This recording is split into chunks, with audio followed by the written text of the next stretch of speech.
Hi, my name is Nile Bocek. Of course, you know me from the radio station. I'm talking to people every single day, and you know what? They're sick of the government. I love this city. I love Ireland. I love the crack. I love the cave meal of Fáilte that it's offered us for thousands of years. But we need change.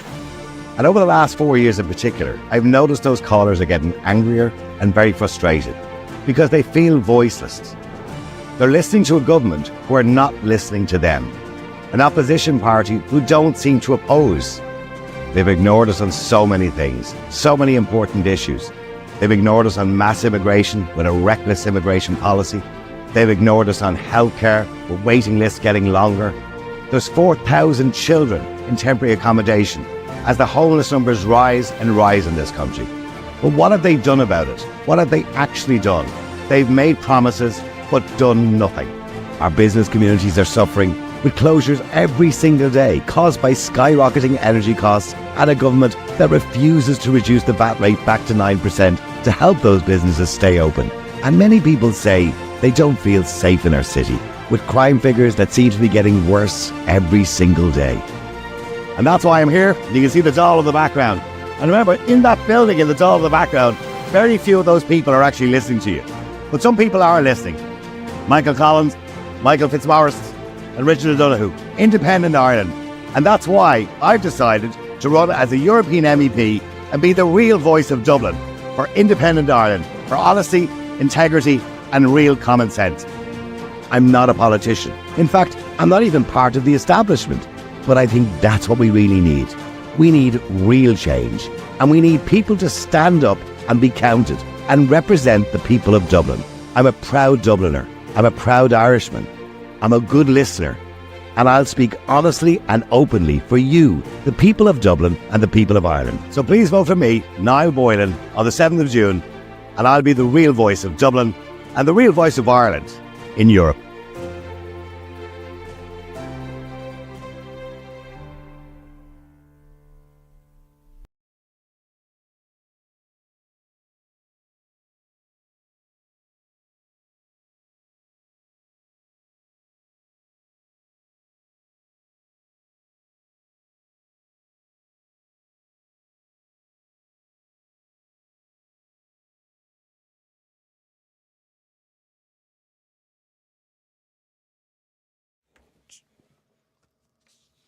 It's a very good afternoon. Sorry about that. For some reason, the audio didn't play at the start of the intro. No idea why, but we'll figure it all out. Thank you for joining us today, by the way. Do you like my free advertising, by the way? Somebody said to me the other day there, another politician, I don't think it's fair that you're allowed to advertise on your podcast. And I said, well, then get your own podcast then, if that's the way you feel about it.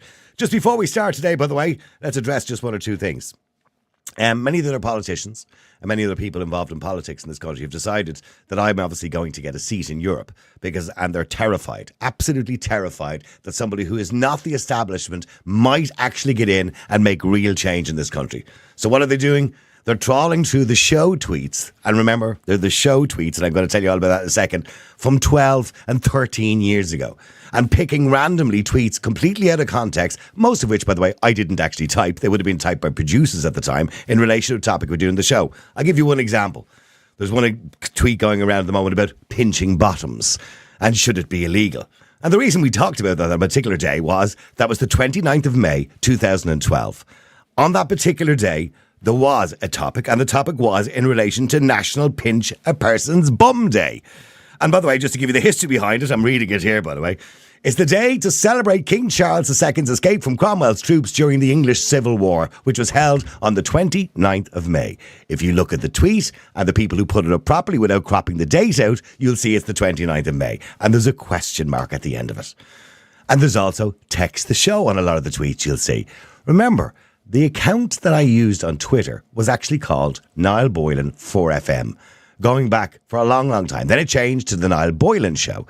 I only personally took over the account about 4 or 5 years ago, probably. I can't even remember when it was. But most of the tweets, because I wasn't really big on social media, most of the tweets at the time, particularly back in 2012, weren't actually written by me. They were written by show producers, researchers, or whoever was in charge. Because if you look at the Times, for example, on many of those tweets, it's like 9:15 at night. How do you think I'm conducting a talk show and tweeting at the same time? Do you ever see me do that? No, because it would be pretty difficult to do. It's quite distracting. And all of those tweets are perfectly fine, by the way. But they're in context to the show and the discussions we were having on the air. Somebody else tweeted that I put up a tweet saying I'm interviewing a convicted paedophile, which I was. And I've no shame in doing that, by the way. At that particular time, that person was in the news. It was a convicted paedophile. Convicted paedophiles have been interviewed on Netflix. They've been interviewed by some of the most famous interviewers in the world. And it's important that we interview people like that in society so we have an understanding of why horrendous crimes like that are committed. If we don't talk to people, we will never understand it. We will never get to the bottom of it, and we will never put these people in jail in the first place. So it's really important we do things like that. And remember, the show that I did, particularly at like going back past 5 years ago, was a very controversial show. I was known as a shock jock. That was the type of show it was. Pulling out something from 12 years ago randomly, completely out of context to the show, which was a show tweet at the time, is sad. Really, really sad. And it shows how desperate they are to derail me. But I'm not going to be derailed because personally, I couldn't give a shite at this stage. I have nothing to lose because I want to represent the people of Ireland. I've just given up a job, a career, a 30-year career, because I feel so passionate about representing you in Europe. And one of the deciding moments for me, by the way, was 3 or 4 weeks ago when a bunch of woke MEPs supposedly representing you voted yes to the EU Migration Pact. That was one of the deciding moments where I decided, because I'd already turned down the opportunity to do this, but said no, because I had a good career in radio and I love talking to people, I love listening to people, I love trying to help and solving problems. But on this occasion, I decided this is the right time because the world is changing and we are going to see a huge shift across Europe, America, and across the world, where we're not going to have extreme right. That's not anything that anybody really wants, no more than you want extreme left. But you want a balance. You want a centrist government. You want a centrist parliament. You want a centrist America, because, of course, America is quite important as well. So you want a centrist world where people are allowed to have a view, have an opinion, and fight back against something that may be too conservative or fight back against something that's too liberal. And that's why I want to be in Europe. And I mentioned to somebody the other day, they said, well, why Europe now? And they were talking about education. And I said, well, realistically, a lot of our laws around education actually don't come from Europe. They come from the United Nations, places like that, and of course the Irish curriculum and the Irish government. But what happens is with European directives, they may bring in a law. And for example, it could be a law about violence against women, for example. And within that law, which is a perfectly adequate law and directive and something we absolutely need in society, there may be directives, or should I say, there may be paragraphs within that law. And within that law, those paragraphs can be amended by activists who are parliamentarians. So parliamentarians who are on the extreme left may want to amend that law to say that it doesn't only mean women, it means people who identify as women. I won't be the one voting for that. I will want that law to represent women and women's spaces, for example, in that case. And the same way, if it was for men, I will want it to represent men. I want a fair society. I don't want ideology being brought into legislation or directives. I want to make sure that we have a fair society, for example, when it comes to planning and housing, because that's really important. And people say to me, well, how are you going to fix the housing problem in Ireland and Europe? Very simply, we have things like the Habitat Directive, for example, which tells us that we can't build, or if we start building and we find a rare snail or a spider, we must stop and we can't get planning permission. And they can hold up planning for months and months and months. Those things have to be dealt with from a European point of view. We're seeing today, for example, another increase in carbon tax. So as in from today, whether you notice it or not, because there's so much news around, you're going to be paying more for your diesel, your petrol, your coal, your briquettes, or whatever it is you're buying. You're going to be paying more for it, as in from today. That's ridiculous. We cannot keep punishing people all the time. That's a Green Party policy. That came in as a European directive. They came in as European directives. We need to solve all of those problems. 75% of our legislation is from European directives. But the problem is, we don't know it for 4 years. So MEPs vote for it today, and it doesn't really reflect on our society for 3 or 4 years before it comes to the doll and it's voted on. And before we know it, we're going, when did we vote for that again? Do we have to do this? And unfortunately, in a lot of cases, we do. We need to keep our legislation. We need to be part of something bigger, of course, and the European Union was set up initially so countries could cooperate together. But that's not what it's doing at the moment. Because unfortunately, our parliamentarians are all leaning to the left, so it's turned into a dictatorship against conservative people. We should have a balance in the centre somewhere where we try and keep as many people happy as much as we possibly can. And that's why I want to be part of it. And somebody else says, no, will you really make a difference on your own? Of course not. But I guarantee you, I will shame the Irish government. I will embarrass the Irish government in Europe. And the reason I'll do that is because I want to get something for Ireland. I will make sure that Europe will be sorry I ever got there. Because I want to make sure that Ireland is recognised. I want to make sure our sovereignty is recognised. And I don't want to give away any more of our legislation to Europe as much as I possibly can. All right. By the way, thanks to all those people, by the way, are tweeting all those mad tweets, by the way. All you're doing is raising the profile of this campaign. Thank you very much indeed. You desperate, desperate fools. All right, now, moving on. Obviously, the big story today, of course, is Mount Street. Now, we're not going to cover it again because we have for the last 3 days. If there is any breaking news on it, we will go straight to it.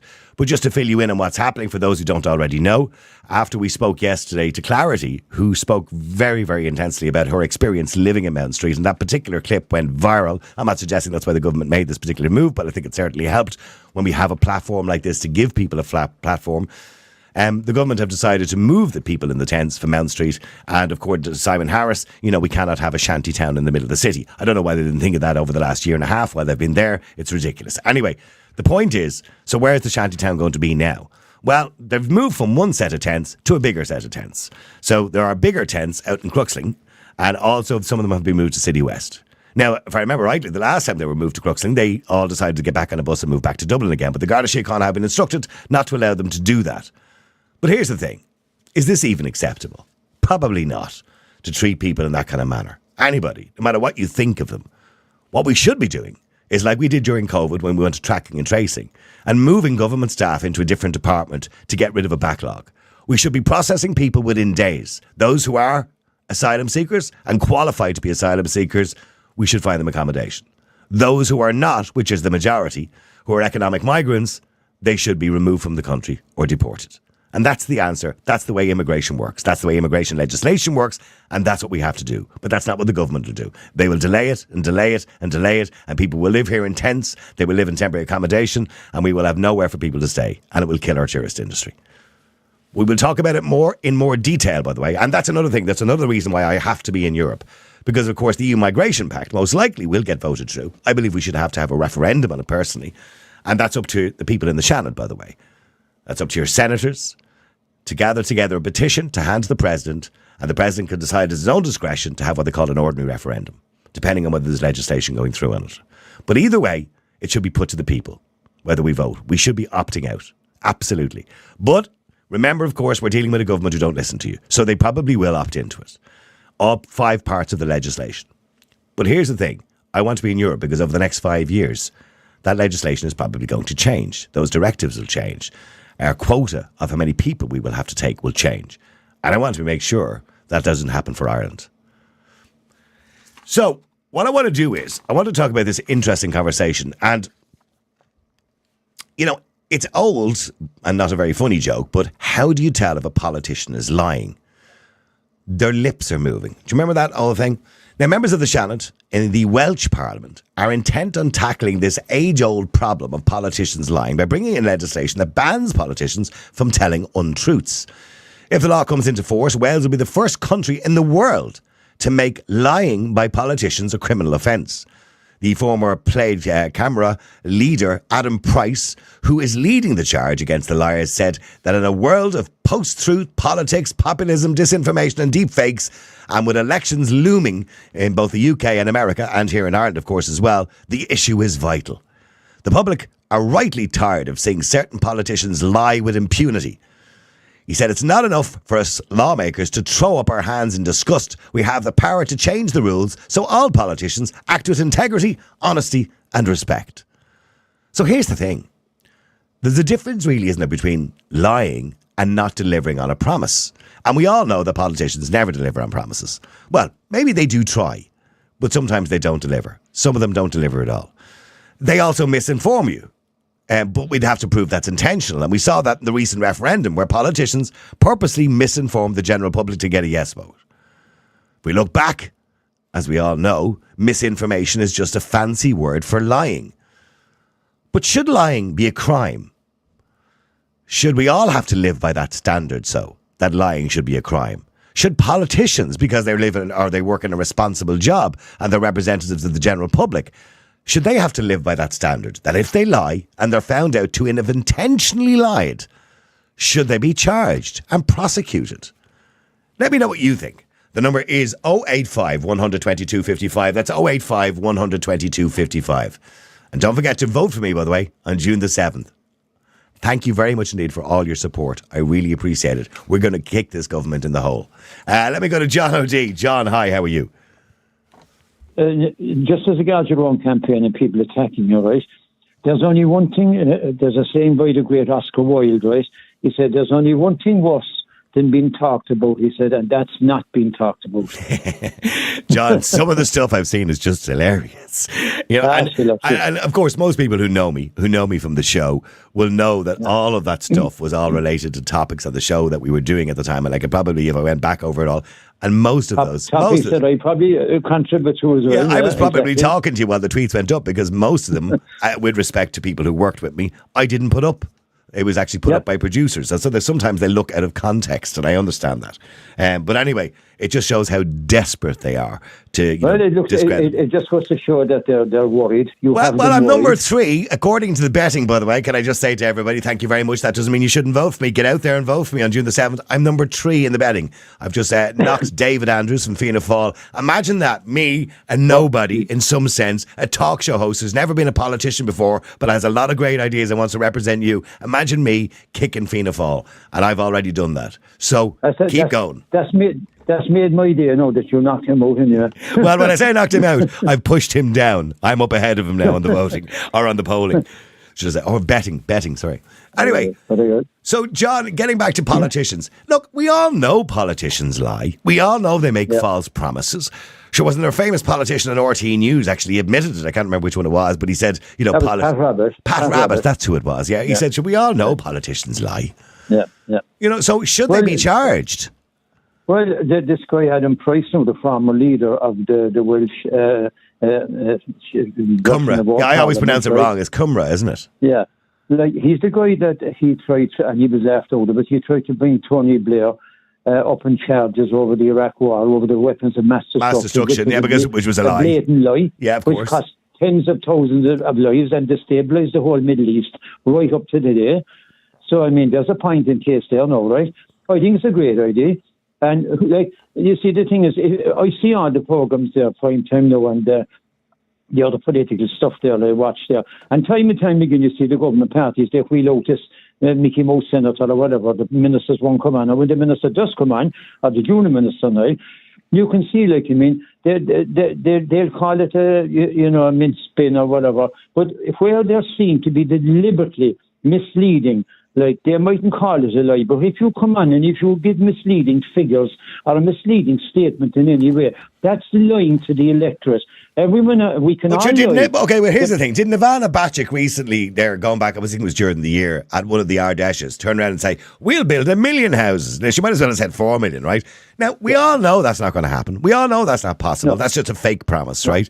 That's just a stupid statement. Yeah, well, it might be the best intention in the world, but we all know it's a fake promise. So, clearly, I'm not going to suggest it's a lie, but it's misinforming the public with a false promise. Well, I mean, to me, if you're deliberately misleading, and you see, the differences between everyone else in society, if you're up in Darley, you're a legislator. That's where you want to get in there because you want to make a difference, right? If you're a legislator and you've been seen to be deliberate misleading information, which to me is the same thing as lying, you should have to step down.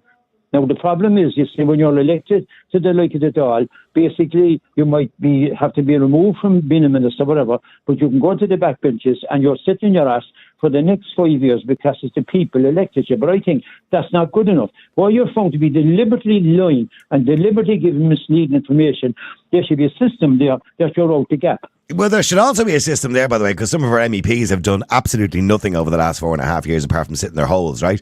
And there should also be a system there similar to any other job. If you're not performing, that you're out the door.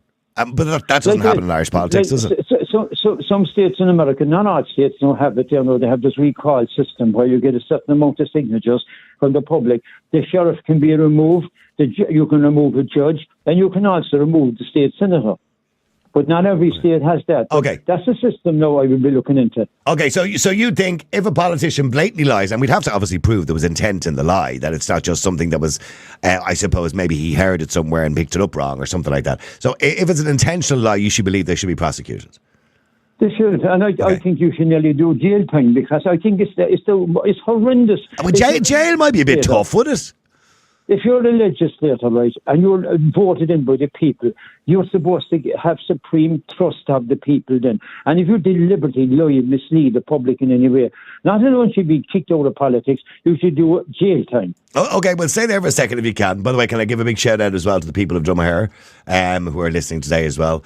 And by the way, somebody also mentions here in a comment as well, what about being breathalyzed or checked for drugs when they go into the Dáil? Well, I've said this before, by the way, that random drug tests would be no harm every now and again for politicians. The last thing you want is legislators pissed out of their heads like they were many, many years ago at 1 o'clock in the morning, or, taking cocaine. And we all know, that there probably are politicians who are taking cocaine. I don't know if I'm happy with a politician voting in the Dáil on, a very serious policy that'll affect my life if they're off their box on cocaine. Stay there for a second. Text or WhatsApp 085 122 55. Let me go to Lorraine. Lorraine, hi, how are you? I'm good, Niall. How are you? Good.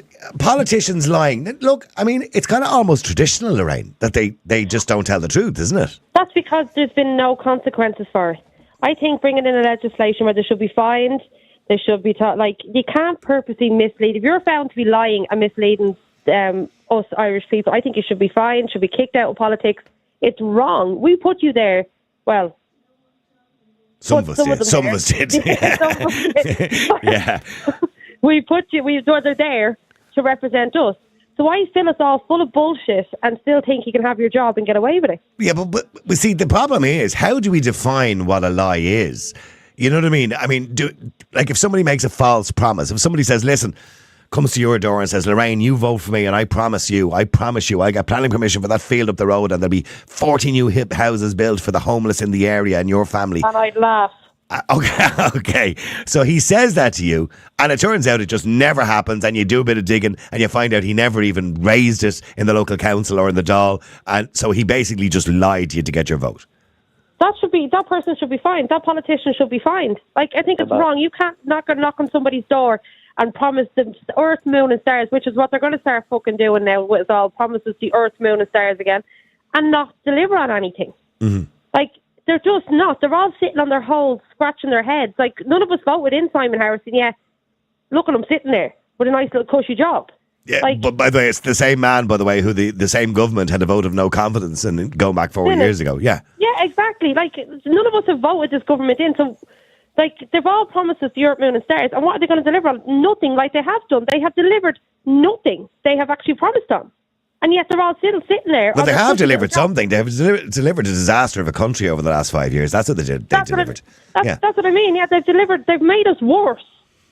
We are worse off now than when they took over. They should all be just told to fuck off, leave us all alone and go away. They're all allowed to promise. If they know there was a consequences for what they're promising, everyone, getting fined, or as John said, sticking them all in prison, would they still be on the way they're going? See, their argument is going to be, well, look, if you don't like me, the ballot box is coming in a month's time, or coming in the general election in November or December. To begin with.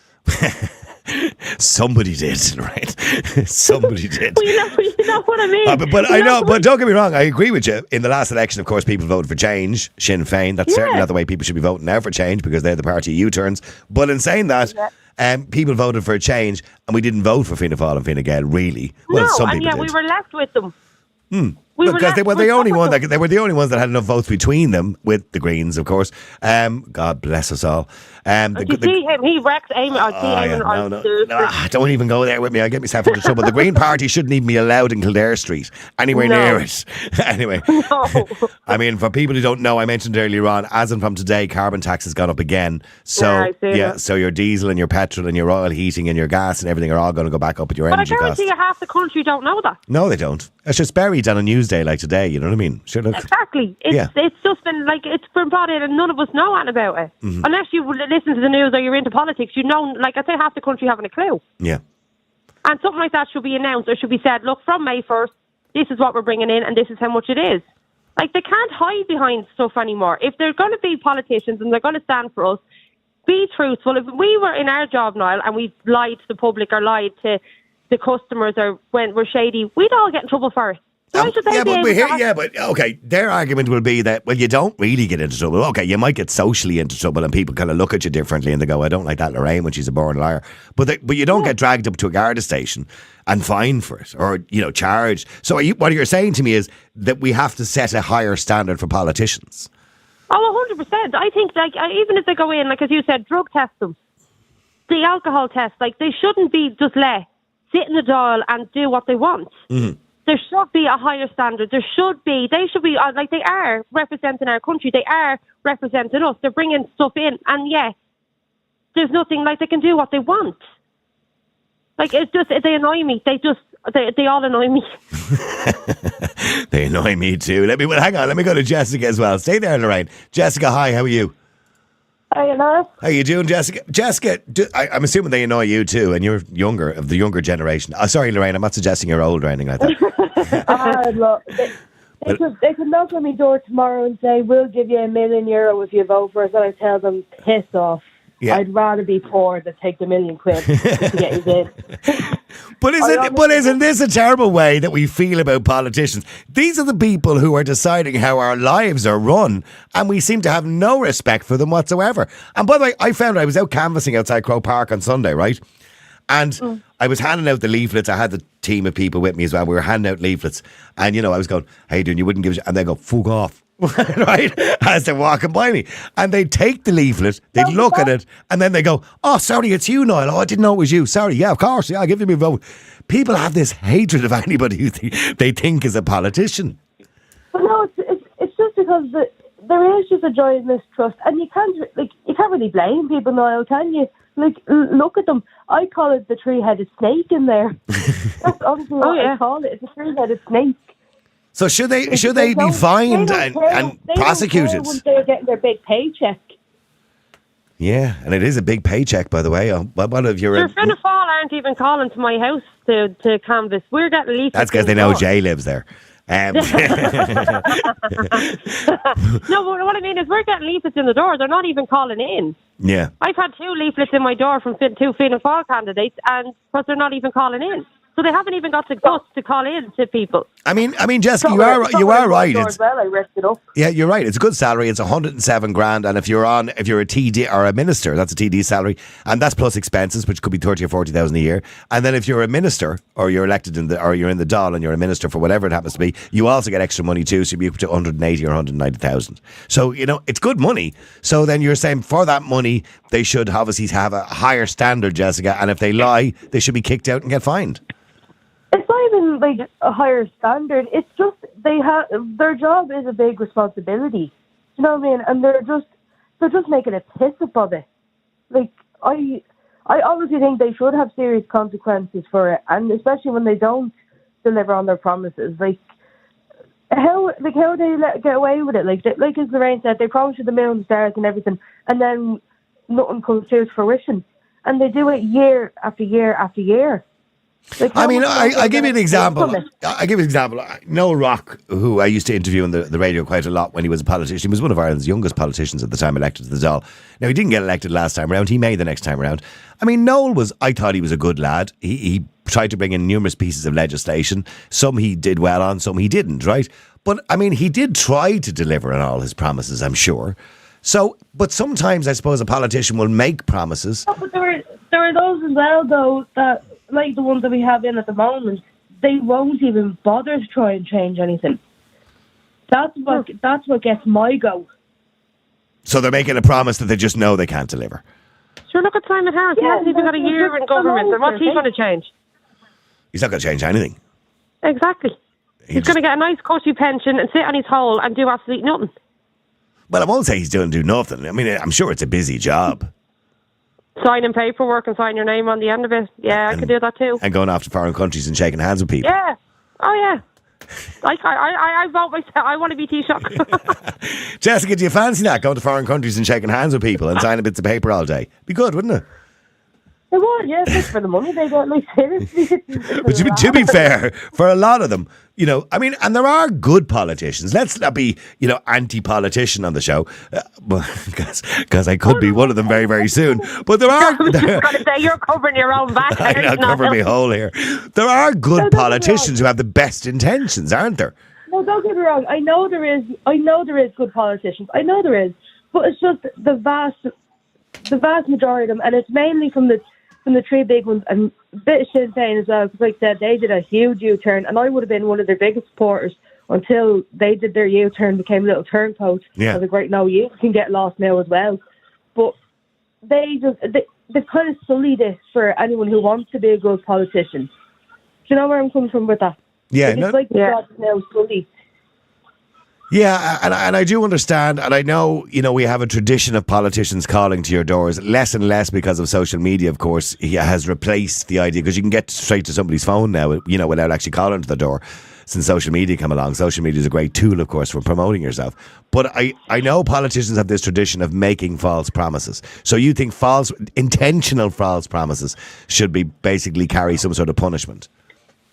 100%. Like, only recently I've seen... Now, like, I wasn't there in person now, but I've seen clips from, I think Sinn Féin was in the Helix, was it the other day, last week I think it was, or the week before, having their big kind of... Their Ardèche, yeah. Yeah, and Mary Lou, they're standing up saying, oh, we're going to do this, we're going to do that. And I was like, who's going to believe this? Like, tell me one person who will actually believe a word you're saying after you did your U-turn. Yeah, she's the biggest turncoat in politics at the moment. Well, Sinn Féin did say, we don't agree with the hate speech laws, but then it was pointed out to the minority, but you all voted for it. So, yeah. You know what I mean? You all voted for it. Did we? But yes. you don't agree with it. Yeah, I mean, why would you vote for anything you didn't agree with? Or why would you tell people to vote no when you really meant yes? You know what I mean? I know. Bizarre. It's a joke. Oh, by the way, Lorraine, my producer's in my ear for the last 20 minutes giggling his brains off, right? And in case people don't know, look, I'll show you. See, I have this in my ear all the time. Right? And he said, will you do me a favour? Will you get Lorraine to say Earth again? Earth? Now, see, but she said it right this time, so you're wrong. He keeps saying... Oh, I know. It's just like the other night, Niall, when we had anonymity. Yeah. No, I think you said it in some sort of D4 way. Earth. Oh, Earth. Yeah. Jessica and Lorraine, listen, thank you very much indeed. Let me just go to Joseph. Joseph, hi, how are you? Hey, no, thanks for having me on again. Good, Joseph. I mean, look, it is a tough one, because there are politicians who have the best intentions, and they're not really untruths. They're just promises that just didn't come through because they couldn't or they gave up too quickly. Should you really be fined for that? Or should you be fined just only for the lying part? Well, so there's two parts. Like, a promise is something to the future, and some say, I will get it done, and that's just stupid enough for saying. But to say, I will, tackle that issue, or I'll do everything I can for it, that's what they should be saying. If they do say, I will get this done, right, if they're making promises, all of that should go in a scorecard or a report of them. And then come 4 years later, we'll say, okay, you promised to do this. Did you do it? No, you didn't. And every voter should know that. A lot of people going in, especially for the first time, they have no idea what the process is going to be like, and they go up and they want to do something, and then it's objected by another, TD or councillor or whatever, and they want to do it. Every day they're putting something forward, and every day it's being stifled. So there's that sort of thing. But they should be able to say, look, here is every attempt I've made to get this thing done, and here's the people stifling me at it. This is what's happening. So, I mean, yeah, they're part of the political game. What about if they intentionally lie? We saw in the last referendum they intentionally lied. Yeah, if Sinn Féin, like you said, if they say we are against the hate speech bill, but they voted for it, that sort of thing, no, they should definitely be punished for it. Now, we say lie like a little kid telling fibs, right? But really, the lies they tell can be serious lies, and they can have serious consequences. We all know, Bertie Ahern saying, oh, I don't have a bank account, and my friends give me a dugout, and all this. Right. Yeah, well, in the tribunal, Bertie Ahern was accused in the conclusion of telling untruths. That's just a fancy way of saying lies. Yeah, and look, can you imagine if any other profession got away with lying? Could you imagine if the air traffic controller said to a pilot, hey, are you at 30,000 feet or 20,000 feet? and he just made up a number, Like, what chaos would that do? If you asked the chef, look, I'm allergic to nuts, are there any nuts in this? And he said, no, I don't think so, and you had a big reaction to it. I mean, the effect of lies can be very, very serious. And in politics, when you're in charge of a nation, it can be really devastating to people. So Joseph, and I'm sorry I have to keep lowering you down when I'm talking because we're getting that feedback again on your phone. But what should happen, for example, if a politician tells an intentional lie that has a devastating effect? Yeah. And when they do lie, and they're proven liars, right? It's saying, we did this, or we did do that, or da-da-da. A factual claim that they're making that's called out on a lie, they should absolutely be punished for it, because that's the type of people in office who should not be allowed in there. People who don't see the truth as an absolute or something you can't make up at a whim. But should they be, according to, Adam Price in Wales, it should be a criminal offence. Now, you can have a civil offence where you can just fine the politician for doing it and, they carry on. But should it be a criminal offence? Criminal negligence, yes. I really do think so. I think what they're doing, if they're making a statement, just like any job, you have to be incredibly accurate in what you say and do. And if this one is if they're using it to curry favour, to gain votes, which gives them an unfair advantage, then it's an offence against not only the other politicians running against them, but also the people who vote for them, who are basically lied to. And no, we can't let that away. Okay, well, Joseph, thank you for that. I'd love to keep you on to talk to other people, but unfortunately I get that feedback on your phone all the time when you're on. I'll get a new phone, I promise. If you can get a new phone, Joseph, I would really appreciate it, because I'd love to have you on talking to other people. But as you can hear in the background, there's an echo on that phone for some reason. Maybe it's just the manufacturing problem with that particular phone. Okay. Anyway, right. Thank you very much, Joseph. Let me just go to Jackie. Jackie, hi, how are you? I'm good, and I was reading a thing there lately about our politicians trained to lie, or do they learn it on the job? I think they learn it on the job. Yeah, but then a guy came up with a great statement, and politicians are like bananas. They start green, turn yellow, and there isn't a straight one amongst them. But it's that old line, Jackie, politics corrupts, you know what I mean? And it does. It does, because, and I'm thinking of Bill Clinton, would be one of the greatest lies ever. If you remember back. I do, yes. I did not have sexual relations with that woman. Yeah. And that was like on TV, in front of everyone, in front of millions of people. So... Did he not think that she was going to answer, or did he think she was just going to stay quiet, or maybe he was going to do a Donald Trump and give her a few quid? I don't know. So, the politicians, do they lie, or do they deflect? Or they're trying to keep their jobs. They're trying to keep as many people happy, because, as you know, and you will find out, and when you get elected... Oh, I like, Jackie, the way you said, when you get elected. I like that. Yeah. I'm good with that. And here's the negative side of that. Who's going to do the radio show then? Oh, well... Who's going to be the podcast like? Oh, no, the podcast will be still on. So the way for those, by the way, are a little bit concerned about it. Obviously, I have to give up the radio show because that's the rules of broadcasting according to the Broadcasting Authority and commission them on. So I'm not allowed to be a broadcaster. In the UK, you can, but it's a bit more complicated. For example, you'll see people in the UK who are politicians or running, and they're on TV or they're on radio, but they're not allowed to talk about the news of the day, which would be very complicated. And by the way, that's reasonably understandable, Jackie, because otherwise you'll have bias with it, within a current affairs show. Yeah, 100%. But the podcast is my own podcast, and there's not a lot they can do about that, as you can see. So what will happen is, when I'm a European MEP, and it's one of the promises I've made to people, is I will continue to do the podcast. It will have to be rescheduled, obviously. So I'll most likely do it, say, from Thursday to Sunday or something like that. We'll do it on different days at a different time, obviously in the evening maybe, and during maybe Fridays, maybe during the day, so we'll have a different schedule. But what I'll be doing is reporting back on everything that's happening in Brussels, every directive, every law, every debate, every plenary, and every vote. And I'll be getting people's input and saying, well, look, this is what's happening. This is the permutations. This is how it affects Ireland. How do you think I should vote on it? And I'll be asking the people. And I think that's the best way I can do it. Yeah, but the problem is, and again, from what I've seen and my interaction with politicians, which I never had up until COVID, and then I actually saw what some of these people go through, and the amount of people that are constantly pulling at them, and they're changing directions of depending on who shouts louder.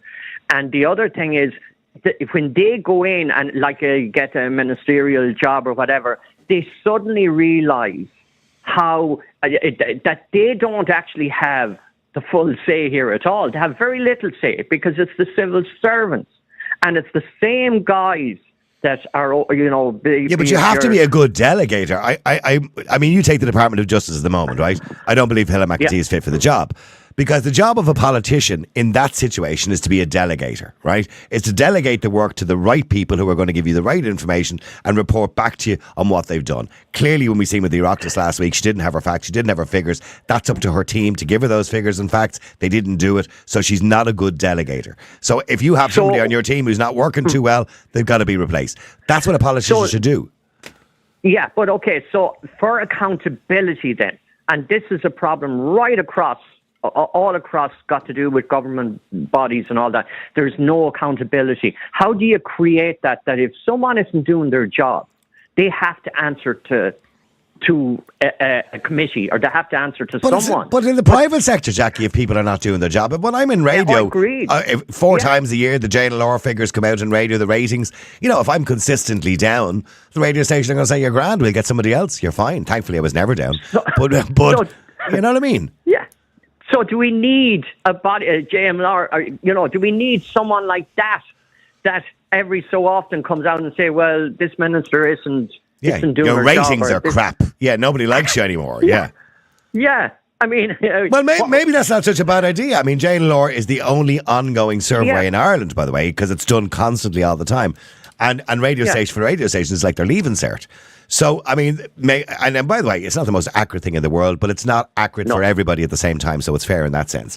So, but in saying that, snapshot. Yeah, if you're not performing, you have to change. And radio stations do it all the time. They don't do well in a JLR. They go, right, what do we need to change to make this better? So maybe we should do that in politics too. But getting back to the line, Jackie, if a politician says to you, I'm going to do this, but has no intention of actually doing it, and you check 3 years later, they've made no effort to do it, they didn't even make some planning application or whatever it was they were meant to do for housing or whatever, and they've done nothing. That's a lie. They've told you a lie to get your vote. Should they suffer? Should they get a fine? I could say, should, but it won't happen. Okay, well, stay there for a second. Stay there, Jackie, if you can. I want to go to Tony as well. Tony, hi, how are you? Hello, Niall. How are you? Nice to talk to you, Tony. And Tony, thank you very much indeed for coming to Croke Park the other day, by the way, and helping me out and volunteering. It was an absolute pleasure. The feedback off the people was absolutely terrific. You got the odd one that was saying no, but something similar happened to me on Sunday that happened to you. I was handing them a leaflet and I says, will you give Niall Boylan a vote? And they said, they're all the book. And I said, hold on. I said, you can just have a read of it. And there was a couple of them said to me, and they said he wants to talk about immigration. I'll definitely, he says, I'll definitely give him a vote. Oh, he's the man off. Isn't he? Isn't that your man off the radio? Yeah, that's what I was getting as well. And he's a good-looking bloke. But Tony, get him out. You looked very well. Thank you. I always do. Tony, should we get back to politicians? Should they be fined or criminalised, according to this Welsh leader, for lying? They're all prolific lawyers, Niall. They are all prolific lawyers. I don't think we'd have a politician left in the country if you were to go around the Dáil now, with the exception of a few of them. They've all lied through your teeth. Even... don't start mentioning names now. No, don't start mentioning names. Just let's talk in general. Politics now. He's gone out of politics. I'm going to talk about Leo. Right? He stood up in the Dáil, and said, but that the Dublin Convention was a far-right myth. That's lying through his teeth. He stood up in the... Well, I wouldn't say it's lying. It's misinformation because, of course, Grip Media pulled him up on that. Yeah. And they had an immigration lawyer or barrister or something who said something different. He also stood up in the Dáil and said about the man, the absolute lowlife who murdered Aisling Murphy, just like it was Joseph Puska. He said that man's been here for 10 years, he says, and he's worked hard and paid taxes. That's another blatant lie. I don't remember him saying that. I don't remember that thing. But if somebody said that, obviously they've been misinformed. But this comes back, Tony, to what I was saying to you. When you've got a team and you're a politician and you delegate to your team to give you information to say in the Dáil or to say publicly, you rely on them to give you the right information. If they give you the wrong information and you say it, whose fault is that? That's your fault, because you should be delegating and getting the right team who are giving you the right information. Or if they don't give you any information, which we saw the interview with, it was Helen McEntee and Michael McNamara, and the questions he was forwarding, every second one, she was saying, "Oh, I haven't got." No, it was humiliating to watch. It was actually cringe-worthy to watch. But where's her team? They were sitting behind her. There was 2 people sitting behind her. They're part of her team. Yeah. And they were as clueless, it seems, as she was. And them questions were, I think, 3 or 4 days old, because he had printed them before that. They were actually printed in the Sunday newspapers, and not only that, he had requested that information 3 months ago. Warning on it, but because there's no consequence for it, well, she just goes, or else she resorts to, "Oh, I can't talk about individual cases." She is absolutely useless. Is there a more inept minister that you've ever seen? Okay, I don't think many people would disagree with you when it comes to the Minister of Justice at the moment. They don't believe she's fit for the job. But Tony, that's kind of a different situation. People being inept is different to lying. No, there should be accountability. Absolutely.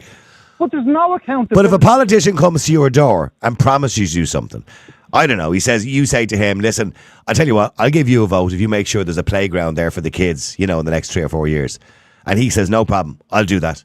And 4 years later, you check, and he's never even made the approach. He's never looked for planning. 4 years later, it's too late. No, I'm just saying, you find out that he's never even tried. That's so. He told you a lie just to get your vote. Do you believe that he should be fined? He should be prosecuted for a dereliction of duty. Okay, well, we'll stay there for a second. Let me go to Stephen. Stephen, hi, how are you? Grand, thank you. How are you getting on? Good. Stephen, should politicians be prosecuted, or criminal offences they're suggesting in Wales, with the first time in the world, for telling lies? Well, the whole thing is trying to settle around, is that me making that noise or is it you? I think it's a bit windy. Anyway. Yeah, go ahead. Well, yeah. Yeah, anyway, the whole thing should be kind of defining what a lie is and how severe a thing is. Because as I said to your researcher, this is either...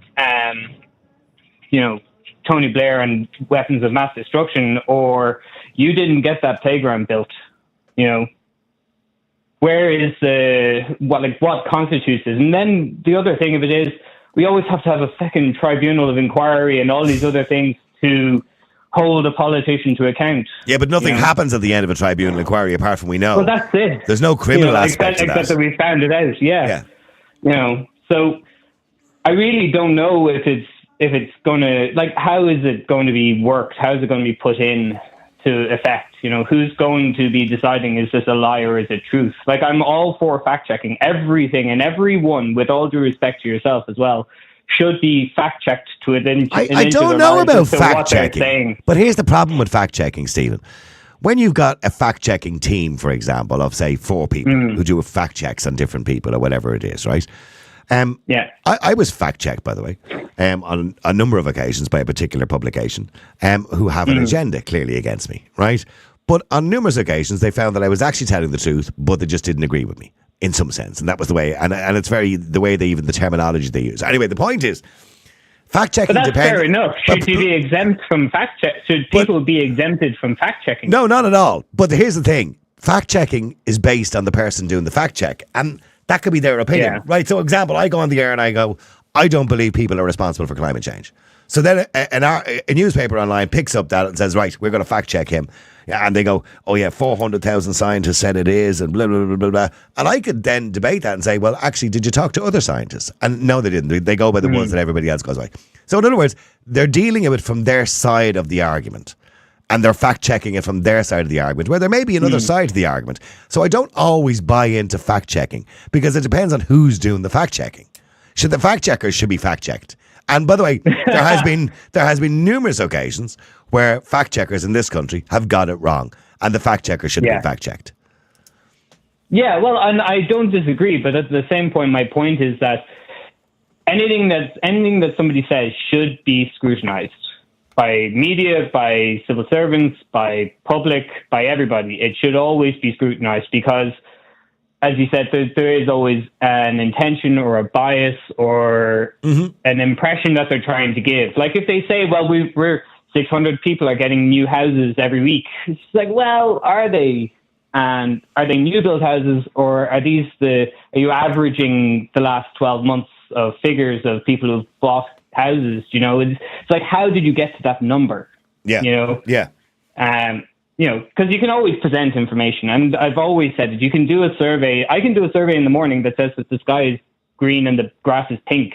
You know, I'll get those answers, and I will have a headline that says sky is green and blue is pink.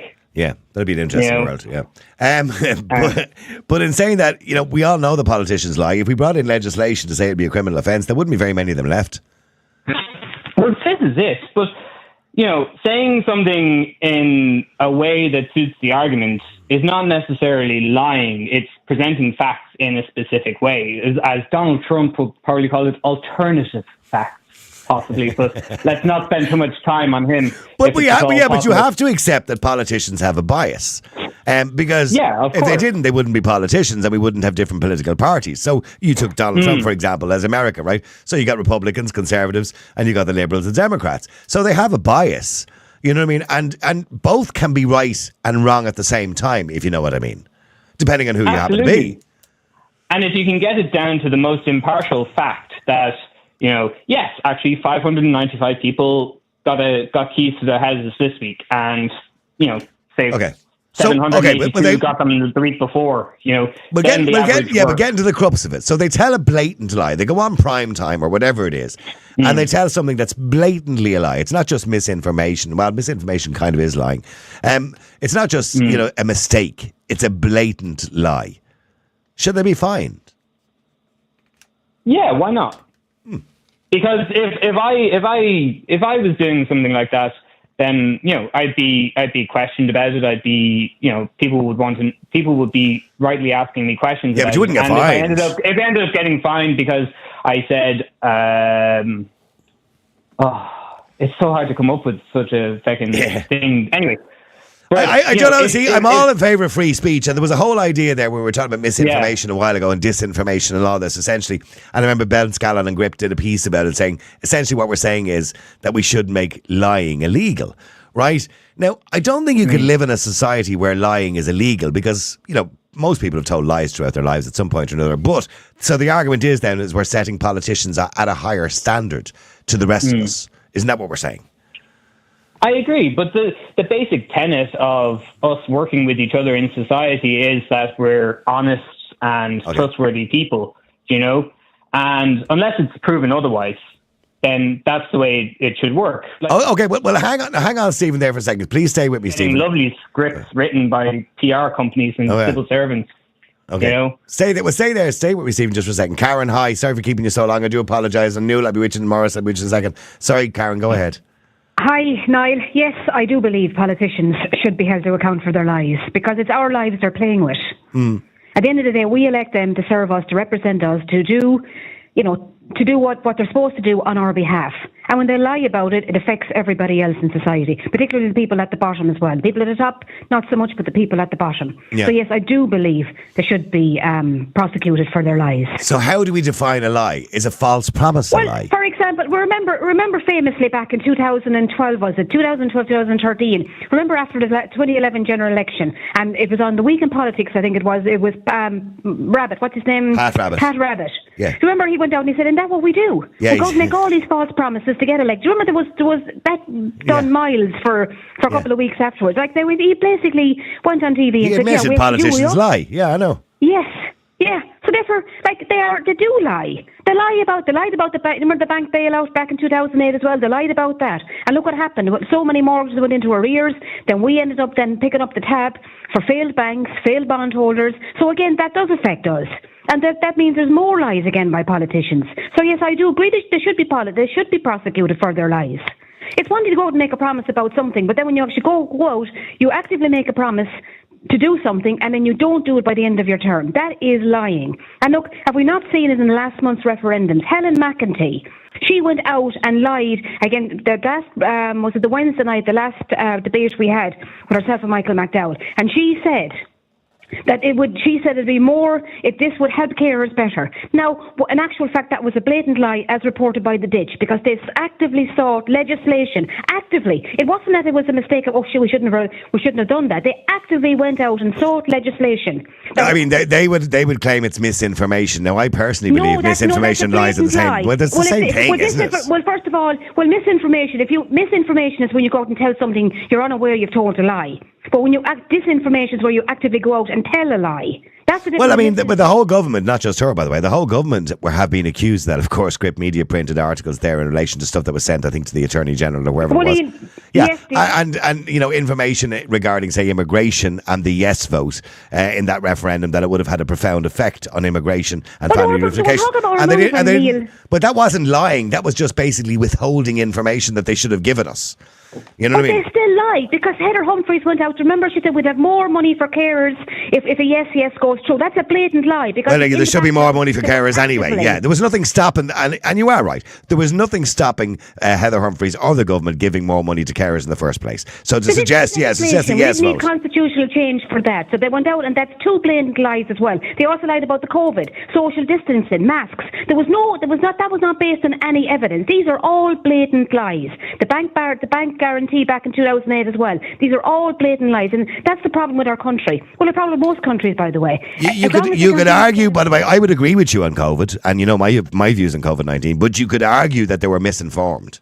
That they took up basically the evidence of a scientist. But that's not good enough. I know that, Karen, but they will argue and they say, listen, a scientist told us that if you wear a mask, there's a good chance you won't get COVID-19. Now, we know now from the information, the studies that have been done, that masks and lockdowns made little or no difference whatsoever. Yeah, we know that now. It wasn't based on any science. We know that. Masks and social distancing were not based on any science. The vaccine, you can argue again, most people will say that it's dangerous, but that's a different scenario. But they went out and actively sought on the referendums last month, and I thought that was a dangerous lie, because why? They were talking about removing two pillars from our constitution, removing mother, woman, and redefining the family. That was going to destroy our constitution, and what was going to ensue over the next couple of years would have been dangerous for our country. Absolutely. Okay, well, let me ask just Stephen very briefly before I go to Niall. Stephen, in relation to the last referendum, there was information purposely withheld from the general public in relation to, say, for example, the effect the yes vote might have had on immigration policy in Ireland, and it was purposely withheld. We have no doubts about that. So is that wrong? And should the people responsible for doing that, if you find out exactly who's responsible for it, if they've seen it at all, even the report, should they be fined? Possibly, but they're acting on the best legal advice that they had from the Attorney General. I'm not defending it, by the way. I'm just saying that this is the argument that was being put forward. But Stephen, after the referendum, why not publish it? Well, that's what the Attorney General said. Is like, when you say after the referendum, why publish information that's vital during a referendum? Why not publish it during the referendum when people want to vote, when people want to be informed? That seems. Well, I certainly would have preferred to have seen it. Like all the arguing I did on it was, I want to know what the legislation is going to change, what's going to happen, and I was being told it's a symbolic referendum. That's all it'll be. That's why I voted against the carers one, but I did vote in favour of the family one because it made sense and I understood it. You know, but that's the way I went with it. We can only do the best with the best advice that we have. Should they have gotten out and decided, well, we'll publish it anyway, because they published it for marriage referendum, they published it for abortion.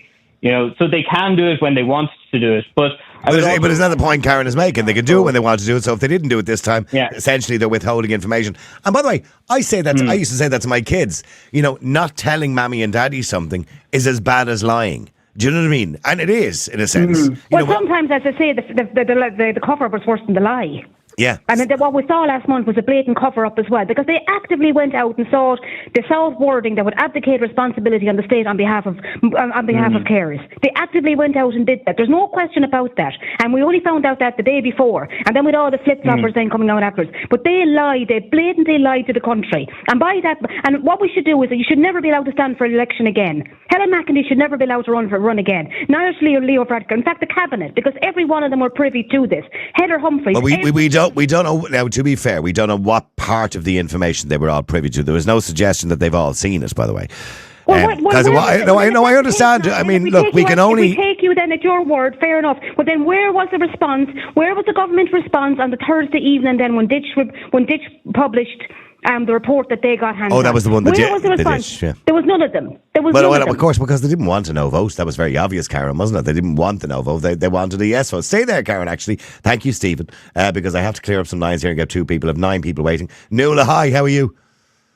I'm good now, but I'm just listening to a very interesting discussion. But I think one thing people forget is that to say that local politicians have power is an illusion, because the power really is in the executive, and then the way the funding is drawn down.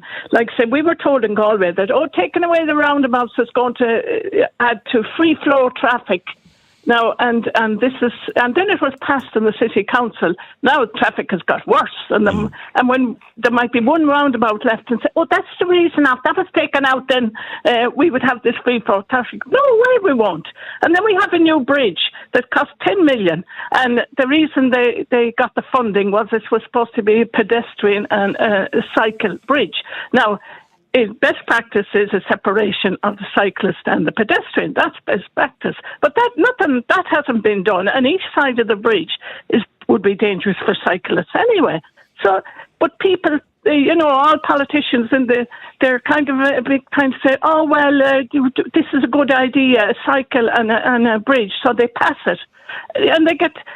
I wouldn't say, how would you say that they get lied to by the executive? Another thing is that in Galway, they're moving the city council building out to Merview, which is out of it. It's costing 49 million, and they have to furnish it, and they have to pay interest on that loan every year.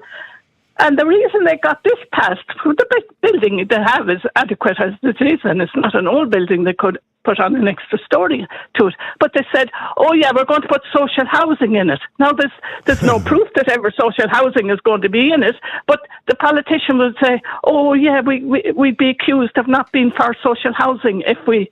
Well, let me just get to the crux of it, Nuala. If it's found out that they absolutely lied and there was no intention to build social housing, or that was never even applied for, or the planning for the social housing was never even applied for, so they just lied to get themselves a fancy new building, right? Do you believe that they should they be fined or criminally prosecuted for that? I think so, but some heads should roll somewhere, because there's no... But then at the same time, the politicians should question. We have to see this signed and sealed that there will be social housing there. We have to see it in the plan. It has to be put in the city plan. They shouldn't sign anything until they get proof that what's going to happen is what the executive says is going to happen is going to happen. And so it's a fault of the councillors sometimes that don't challenge the executive together. They have to stick together in order to get a bit of power back. Otherwise, they have no power. They're just sitting there, as you say. Oh yeah, just backing each other up. Thank you for that, Nuala. Sorry, I got to get through people very quickly. Morris, hi, how are you? Niall, how are you doing? I think there was one tweet put out there about you from way back, but it was a very positive one, that you were involved in getting Coco's Law passed into Europe when you helped Jackie. Yeah. Well, I didn't see that one. Exactly. Yeah. Oh, yeah. Well, there you go. See, you have to have a good memory if you want to be a lawyer. Yeah. I think some of the tweets they put up. See, here's the thing, and I keep explaining this to people. Yeah.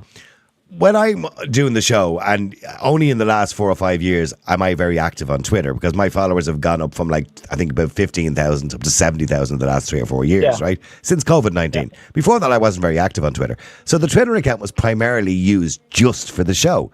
So exactly. All of those tweets are relevant to the show. Now, obviously Twitter was a very different thing in those days. Not as many people were on it, etc., etc., etc. And if you look at the dates in all of them, they're all about 2012, like 12, 13 years old.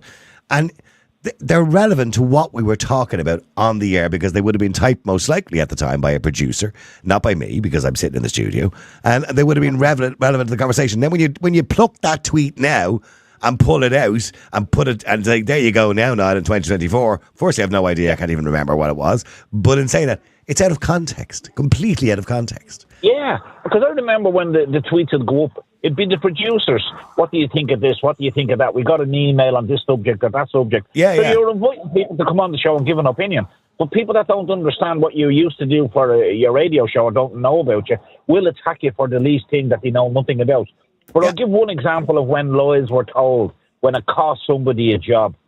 Michael D. Higgins was running for the very first time, and he had a couple of opposition people up against him. One of them was a businessman, and an allegation was made against him that he got a brown envelope or something, and it was made by an anonymous account on Twitter. A fake Twitter account, that's right, yeah. Yeah, that ruined his chances. He was wiped out because of that. Now, that person who done that told lies, and they should have been brought to justice for it. Well, we don't, and I still to this day think we don't know if it was a politician that did it, or if it was a member of the public, or we don't know who did it. He never found out, but look what it did. It absolutely wiped. It destroyed his career.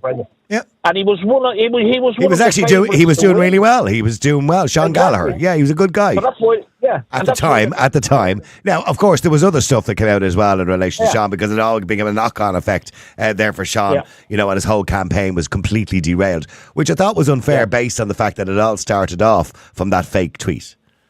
Exactly, and it couldn't be proven or not proven. But what I'd say to you is, the other thing that upsets me about politicians as well, when they go into the Dáil and make accusations under Dáil privilege, that is horrendous. That to me, that's like, we know of one politician who went to jail because he told lies about a phone bill, and he betrayed the people that voted for him. It might be a small thing in some people's eyes, but if you betrayed the people that you voted for you, that put you into power to get a measly couple of grand off a fake phone bill, you deserve to go to prison. Let me tell you something, Morris. You'll remember this because you're the same vintage as me. The most hilarious lie. This is the most hilarious lie. Brian Lenihan Sr. Going back many, many years ago. Do you remember he got the nickname Busby? Because mature recollection. And the reason he got Busby was because Busby was the advertisement for the telephones at the time, right? And it was RTE. It was hilarious. So RTE played the audio of him saying he called the president on the phone that night. Yeah. And then the RTE presenter said to him, "Did you call the president?" "It's my mature recollection that I did not make that phone call." He says, "But you just said you did." And he says, "It's my mature recollection I did not make that phone call." And I'm going, wow. I mean, and do you know what? I remember what they did. They followed up on the guy who done the interview with him. And who was he? Only a junior member of Fine Gael. Mm-hmm. So there you go. They're still at each other's throats now, and they're still talking. Okay, to each other. So you believe if a politician blatantly tells a lie, they should be fined? They should be stripped of their position. If it's proven that they were voted into the government by the people, a privilege that many people do look after, and they betray that trust, out the door, no pension, no nothing, you're gone. And if you're found guilty by a court of law, you'll serve your time if that's your sentence. Okay. Thank you for that, Morris. Let me go to Fiona McCormick, who's an independent candidate for Coot Hill and Baileyborough. Fiona, it's all ahead of you. Hi there. It's all ahead of you, Fiona. It is, yes. Look, we all know that politicians lie. That's why we don't trust them. I can't lie. I actually cannot lie. I have a bad memory, so I couldn't even. Yeah, I'm not too good at it myself, to be honest with you. I always get. I would have the worst memory for getting caught out, so I just don't bother lying. Yeah, so I mean, I think there should be repercussions. There should be accountability to lies. If you cheat on the field, you get a yellow card, and it's there's repercussions to everything, and especially to people that are in power. You can't get in trouble for telling the truth. I mean, I'm always trying to preach that, So I work in healthcare. I'm a healthcare worker, and I work with people with disabilities. You cannot even lie to them because they can see right through you. They're the best. I was reading your message there this morning, and I know you do some great work for people with disability, and I know that's what you want. That's the main reason you want to be elected, so you can continue to do some great work and get some funding as well in relation to that aspect of it. And look, we really need more people in this country looking after disabled people and making sure they're getting what they need. Absolutely. Look, I've always been, an advocate for them, and I intend to be an advocate for my community as well. I've always shouted up for the people that are, if I see something wrong, I'm going to shout about it. Yeah. I won't keep my mouth shut. I'm going to be reporting back. If I do get elected, And I do go to these monthly meetings in the council. I'll be having meetings with my community, and I'll be telling them what goes on at these meetings, and if whatever they have to tell me, I'm the go-between between my community. But that's what a politician is meant to be, by the way. You're meant to be there to represent them. You're there to represent them. But I think politicians in this country have lost that ability, haven't they? Absolutely. I haven't seen this in years. There's no one coming back, no one engaging with the small people. I'm part of that small people, and I intend to remain in that small amount of people because I have a small voice, but I will shout. I definitely will shout, and people know me for that. Mm. Fiona, I wish you well. And how are you getting on the campaign trail, by the way? Are you getting good response? I'm doing very good response so far, absolutely. I'm from the town. So I'm going to be really honest with people. If I don't know the answer, I'll get the answer for them. I'm not going to bullshit people. I'm not going to do that. Yeah. But I think people know that already about me because I'm from the town. I'm a local girl, and my family are around the town for years. So, Well, I think you picked a good year to do it, Fiona, as well, because I think there's an apathy out there at the moment, and I think there's an appetite as well to vote for independence or somebody who'll change things a little bit and not vote for the traditional establishment politicians and parties. Yeah. So I think there's a good appetite, out there, hopefully for you and for me, by the way, as well, because as you know, I'm running as well. Yeah. But I wish you well, and to all the people of Coot Hill and Ballyborough. I've been reading about Fiona McCormick, and you're doing some wonderful work, particularly for people with special needs and disability. So long may it remain, and I know you'll be there to report back to them. Fiona, thank you very much indeed. All right. Absolutely. And I wish you well in the campaign. Thank you. There you go. Fiona McCormick, independent candidate for Coot Hill and Ballyborough district. You can't go wrong voting for a good independent, a good, strong independent. Albert, hi, how are you? Hi, Niall. My apologies, I've missed most of your show. I was here with the dog, so I'm only just back in at the tail end of this. But my take on it is that, any politician or political party who make promises at the start of an election and are elected should be held to account. There should be a 2-year assessment for them. And if they've not got at least 50% of what they promised on, they should then be kicked out. Okay, so like if Enda Kenny came in in 2011 with his 5-point plan. Do you remember that?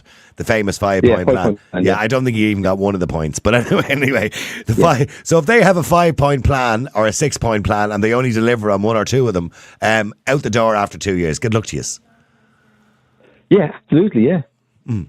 I mean, it has to work this way. If there's no disincentive for them, if there's no sort of punishment, basically, for not doing what they promise, they promise to move in stars and get away with it. But they do that all the time, and I'm sure they do it at your front door as well, Albert. They do it at everybody's front door just to get their vote, don't they?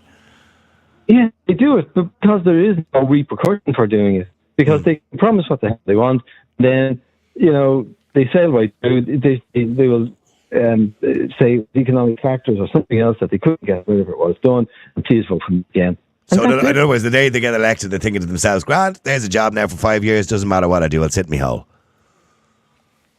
And then when it comes to the last year of it, then they look at how much can we do with the budget here now to buy the next election for ourselves. You know what? I find it amusing that in the history of politics, that they think that we're stupid when it comes to every single election, and particularly I think the EU elections are the funniest in that regard, okay, is that these EU MEPs who we voted for 5 years ago, and I'm not going to be one of those types, they went away for 4.5 or 4 years and 7 months, disappeared off out to Europe. We don't know very much about what they're doing. Now, you can look online, there's a lot of transparency there. A lot of them didn't even attend a huge amount of debates.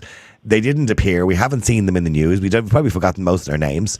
And then all of a sudden they reappear about 3 months before the election, and you see them cutting ribbons to open supermarkets and all sorts of things to vote for me again. I think it's despicable. Absolutely, yeah. I mean, in regards to the people who are actually doing the voting, like the population here sleepwalk themselves into every election that they do until recently. And now they're starting to get a little bit more off with exactly what they're voting for. Up to then, they would simply vote Fianna Fáil, Fine Gael or Labour Party. And then, it started to change a bit then when Sinn Féin started to get stronger. People just voted regardless. It didn't matter what happened. Like, you could have the biggest crook running for election, but they still voted for him. I mean, where were people's minds? People say it's pretty embarrassing because they're doing nothing else. Yeah, well, it's like when people voted for Fianna Fáil, people said, "Did you forget they destroyed the country 10 years ago?" Absolutely. All right, well, thank you for that, Albert. Thank you. Let me go to Carl. Carl, hi, how are you? How's it going, Niall? Congrats and best of luck in the upcoming election. You'll definitely have my vote anyway. Thanks very much indeed, Carl. I really, really appreciate it.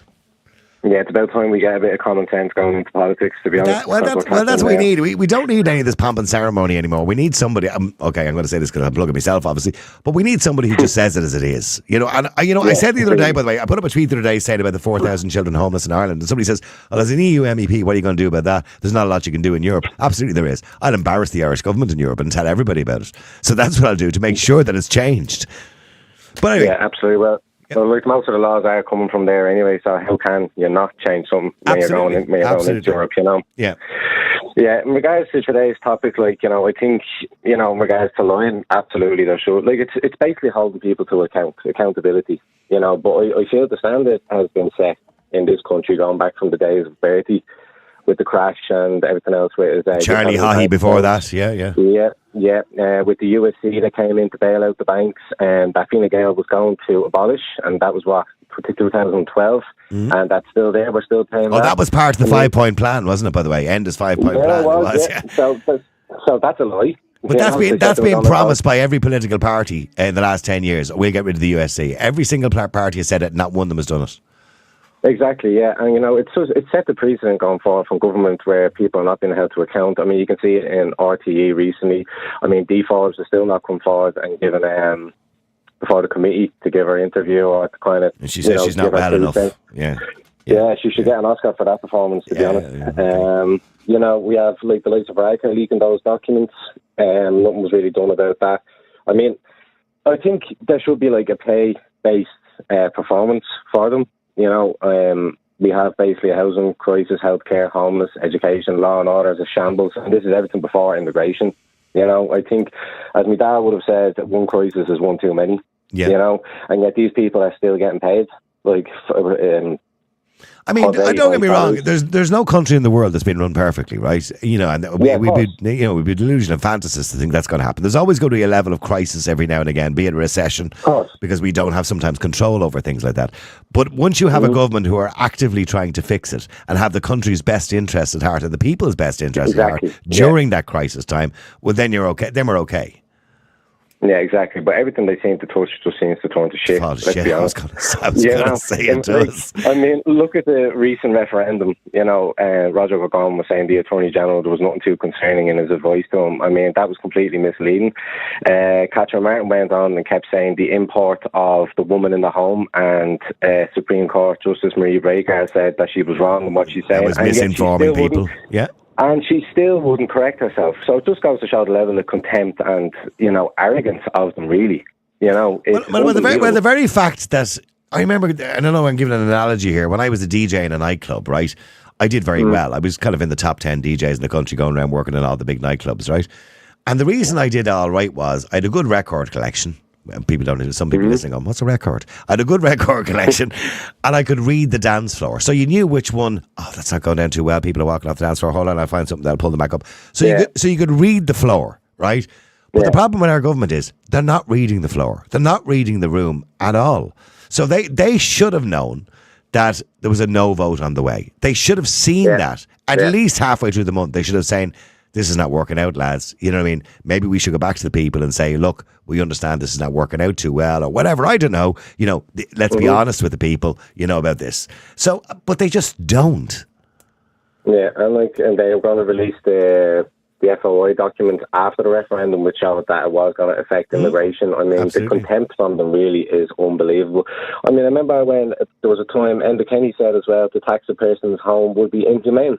Yeah. And look, we're on paying property tax now, so everything they just say, it just turns to a lie, everything they do. And there should be a pay-based performance, And you can't just go into a job, not do your job and still get paid that amount of money when it affects so many people's lives. Like the ordinary Joe Soap, if they get caught drink driving, they're getting jailed or paying a massive fine. But when these people go in with a mandate and they don't deliver on that mandate, they still get paid in full.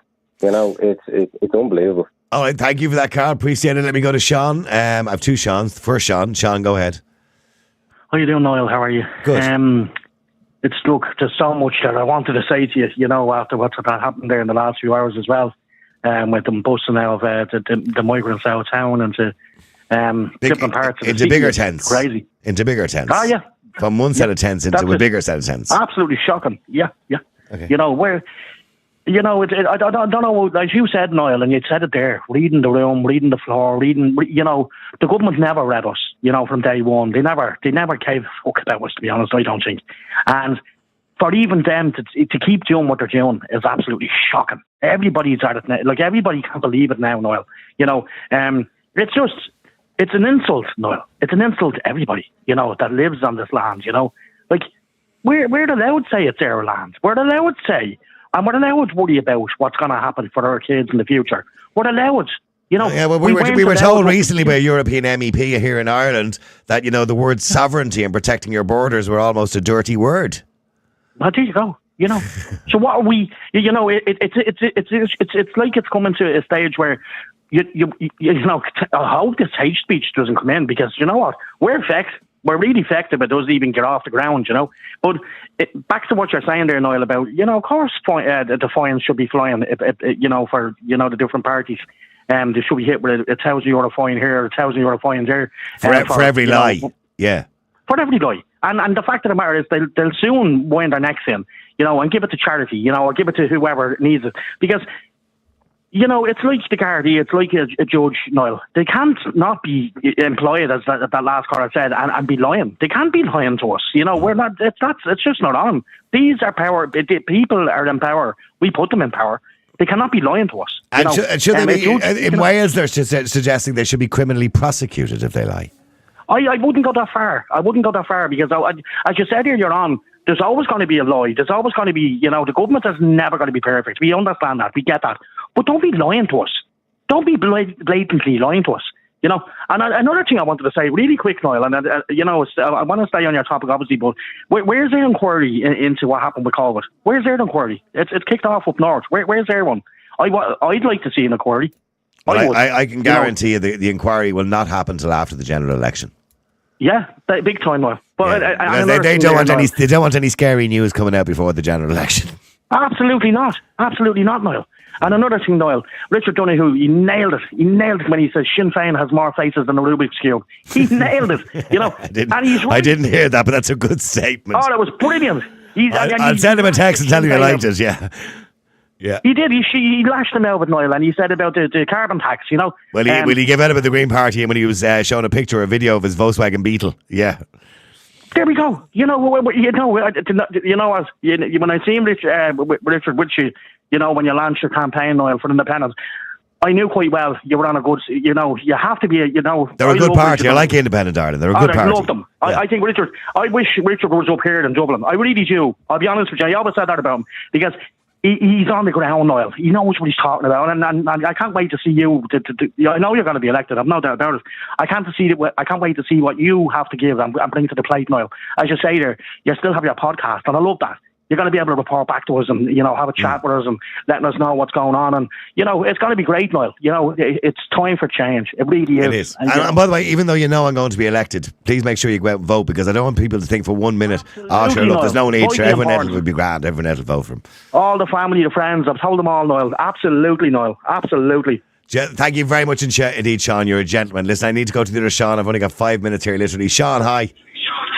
Hey, Niall, how are you? Good, nice to talk to you, Sean. Sean, do you believe that politicians should be fined or criminally prosecuted according to the Welsh Oireachtas, so to speak?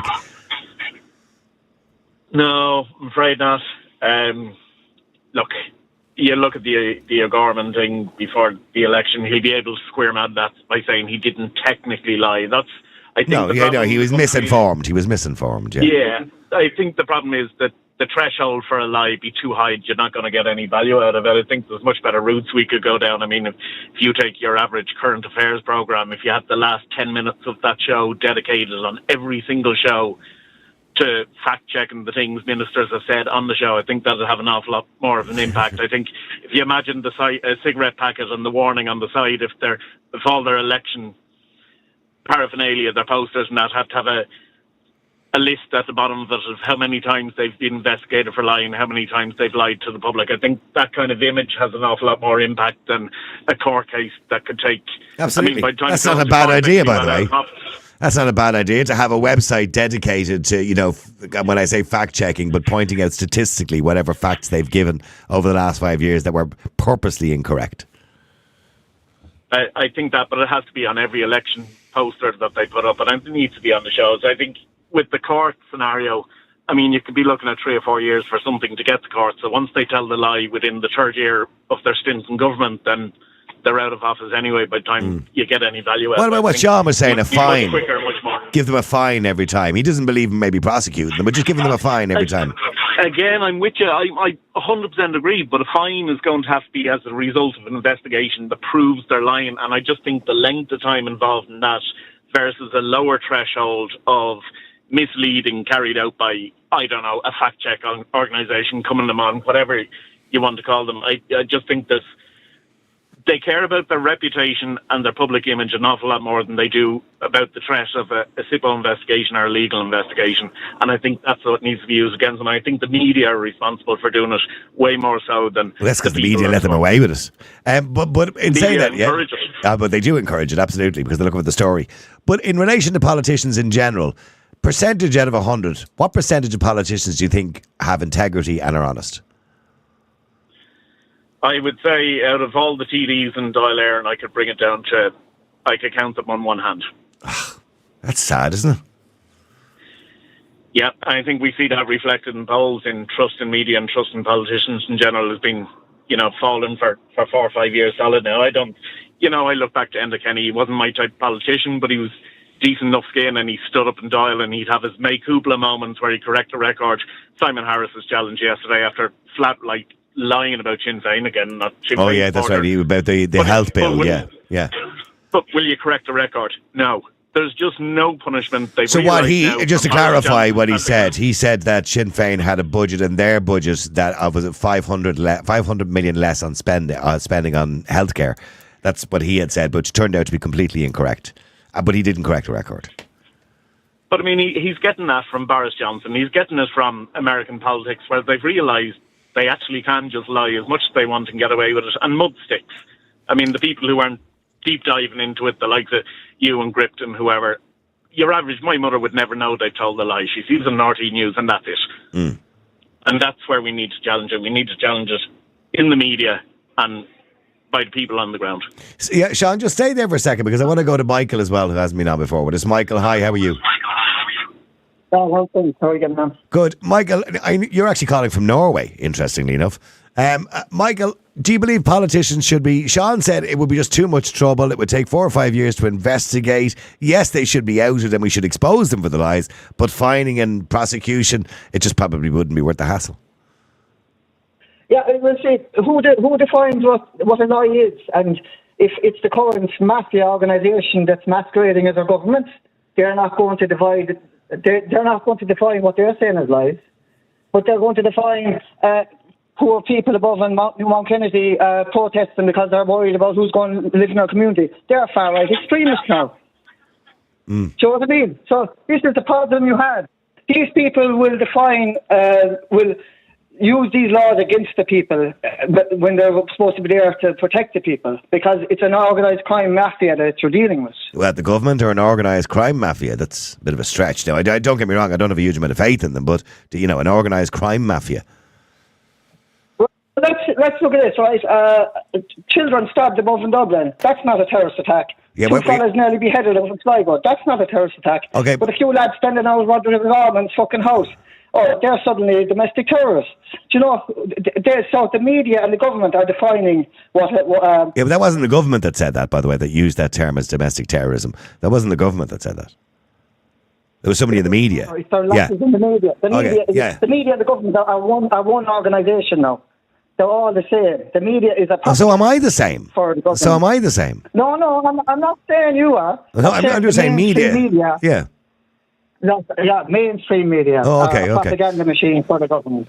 Okay, we're getting back to the original question, Michael. And we've talked, by the way, we talked a lot about the Newtown Kennedy situation over the last 4 or 5 days, and we've talked about refugees and immigration over the last 4 or 5 days. But today, I kind of focusing on, generally speaking, when politicians make promises at your front door and they don't deliver those promises, or they purposely lie to get your vote, for example.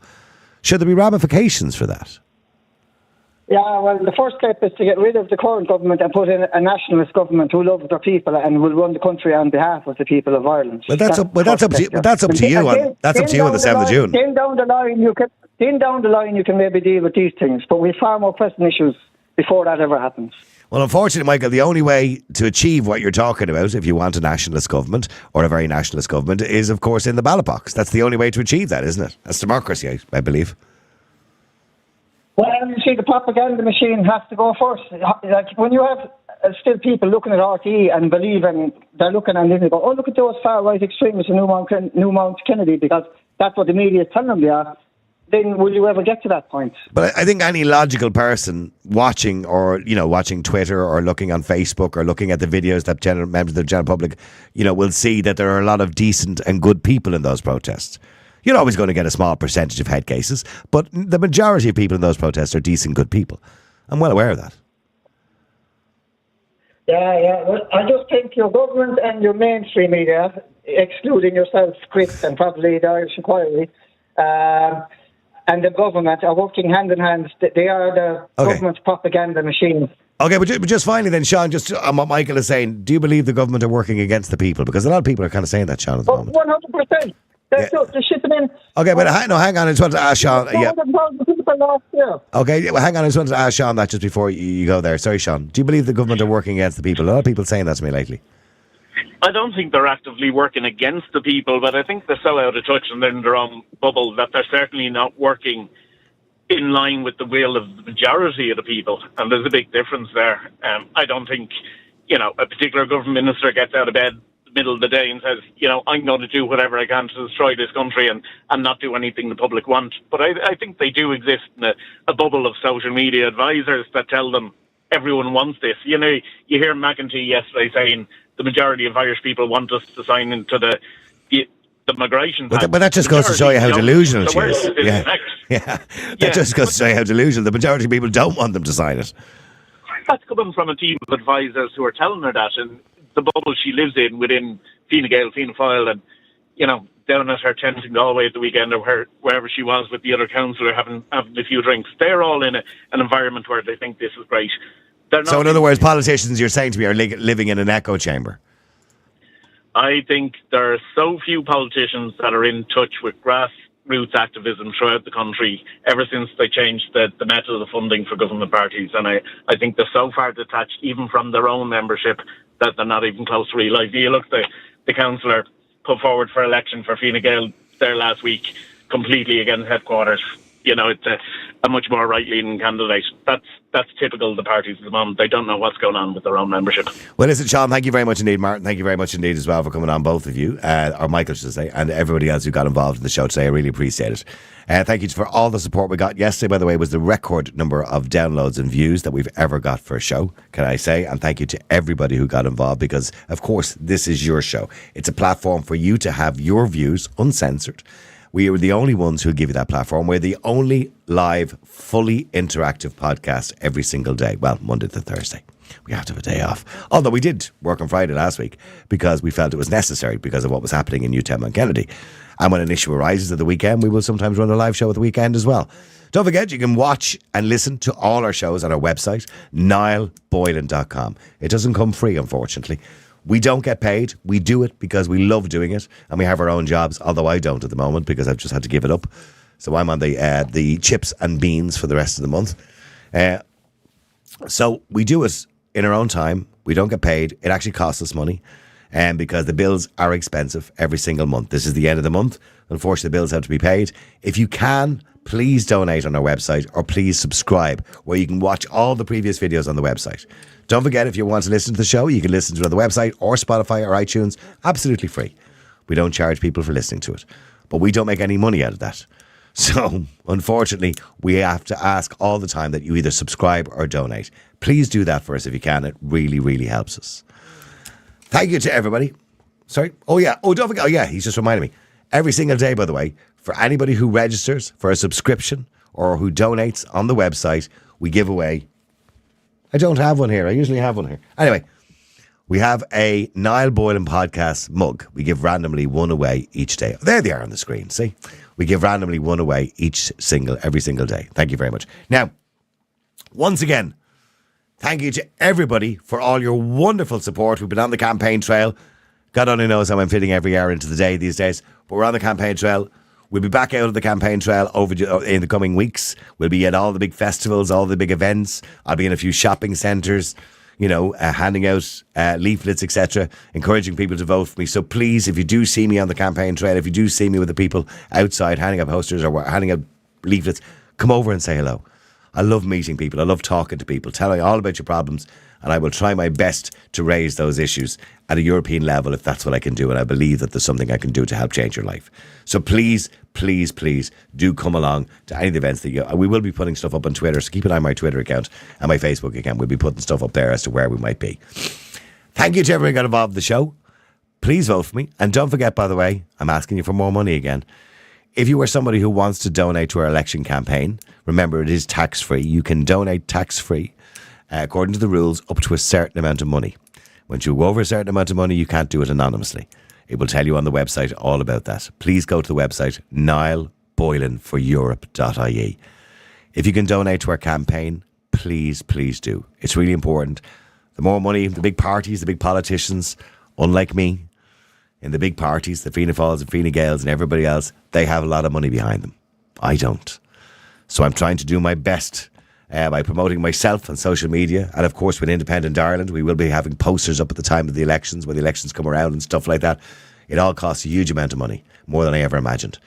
So please do support us. If you're a business or you're anybody who you feel you can donate a few quid, obviously within SIPO rules, please do that. Go onto our website, niallboylanforeurope.ie. You can donate there. If you want to contribute in another way, by the way, if you feel, for example, that in your area you can give out leaflets door to door in your whole estate, and you could do that for me, I'd really appreciate it voluntarily.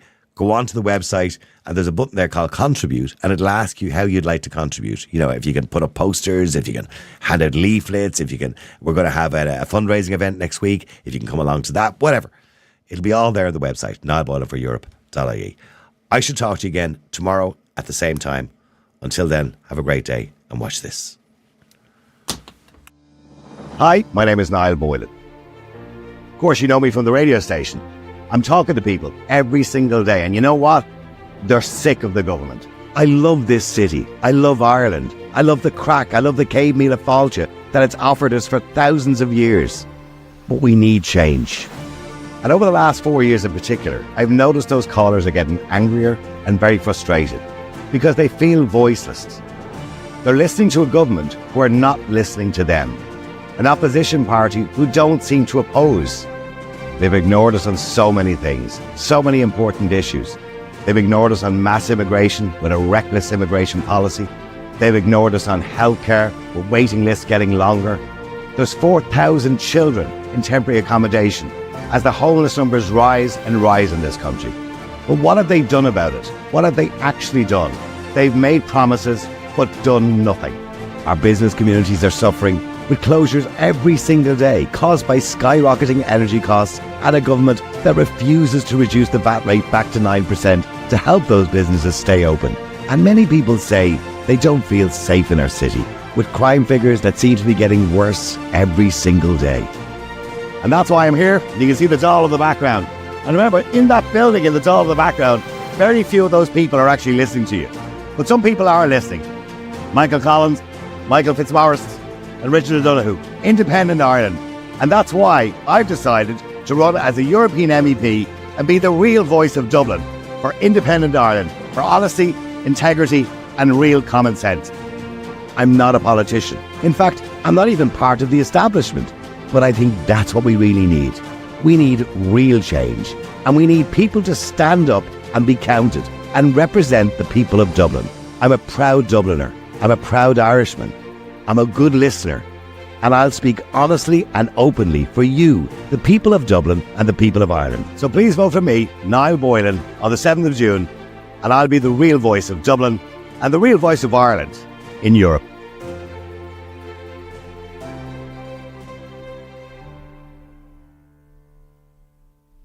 The multi-award-winning Nile Boylan podcast. Listen live on Facebook, YouTube, and all the usual live stream services. To get in touch, just WhatsApp or text 085 100 2255.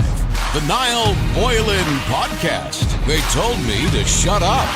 Available for download from all your usual platforms.